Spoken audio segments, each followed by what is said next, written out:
Really good news here. Breaking news. Really good news on the LSU front for National Signing Day.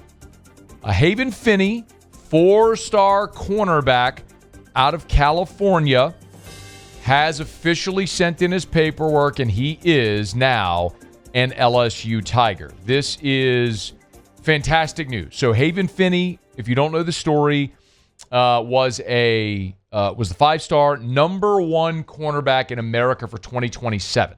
So he was the number one guy at his position in the country for 2027 out of the LA area. He reclassed, so he's enrolling early, basically skipping his senior year of high school. So he reclassed to 2026, and so he's still a top 100 overall prospect. But we had Havon Sr. on AFR back when Havon committed, and really made it very clear that this was a please find that for me, by the way, that this is a Corey Raymond deal, right? Like, Havon's here to play for Corey Raymond. I mean, that's it. And so if Corey, I know a lot of people have asked about Corey, this is a really good indicator. You know, the way that signing day has sort of shaked out here for LSU is a pretty good indicator that Corey Raymond's sticking around. I don't have any reason to believe otherwise, like why he wouldn't otherwise stick around. But Havon Finney, now a member of the class as well. Des Ellis, cornerback, is part of the class as well. You look at the other DBs, like Isaiah Washington, who's a safety, Aiden Hall out of New Orleans, safety. I get it. Corey doesn't coach safeties, but they're the secondary. Yes, I mean, great news that Havon Finney is part of this class. I mean, that was one of the big ones that you absolutely wanted to get in this class. So as you look at it now, you've not had a decommitment yet today, which is important to note. That with all of the tumult and flux around signing day, you've not lost anybody. You're still waiting on a few to make their decisions and to formally send in the paperwork, but nobody has said they're not coming to LSU or has decommitted or anything along those lines. So that's fantastic news. You haven't lost anyone in that respect. You are still waiting on a few. The biggest one to sign today that we were sort of waiting on was Richard Anderson and Lamar Brown, were those two. Anderson did, in fact, sign. We told you this at the beginning of the show, reported that after wavering because of uncertainty about who the position coach would be, if Blake Baker would be back as defensive coordinator, Frank Wilson, if he would have a role on staff, Richard Anderson's head coach at Edna Carr, Bryce Brown, and his representatives were at football ops last night for a 3-hour meeting with Lane Kiffin, with Billy Glasscock, the GM, with Blake Baker. And as I understand, they left that meeting feeling much more comfortable about the process.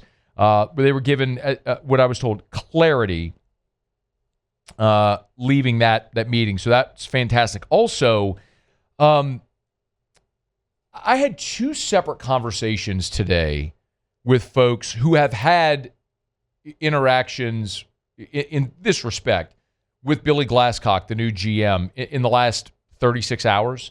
And both effectively said the same thing, like, super impressive. Great job with the presentation of how he'll build a roster, how he'll build the staff. They said Lane Kiffin was authentic. He was transparent. And you might argue, and I know the criticisms of Brian Kelly at the end, which were that he wasn't really involved in recruiting. And to what degree that's true, I don't know. I think the thing I often say is, you got a roster of 120 players. You can, whatever answer you're looking for, you can find it. You can find guys that had a great relationship with the coach, find guys that didn't. Same with like a teacher.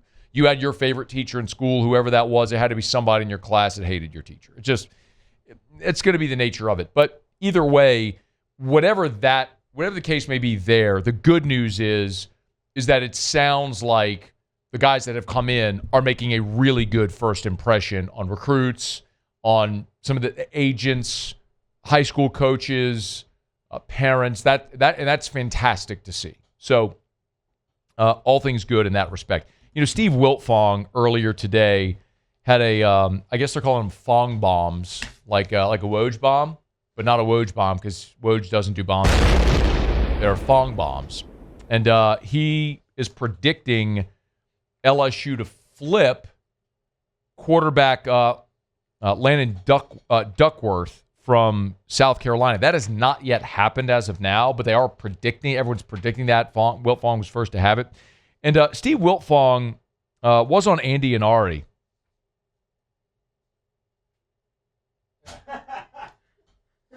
I mean, we got to make the drop. Yeah, I didn't even think about it until you just looked at me. When you paused, I'm like, what's he pausing? And I turned and Matt's just smiling. What's the song? Bang Bang? Bang Bang, yeah. Yeah, Jesse and Ari.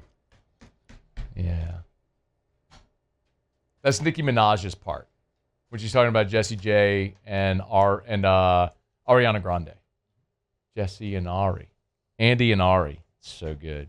We need to get that. We need to get the drop and make that. Anyway, Lane, here's Wiltfong. While we play this, let's get that drop.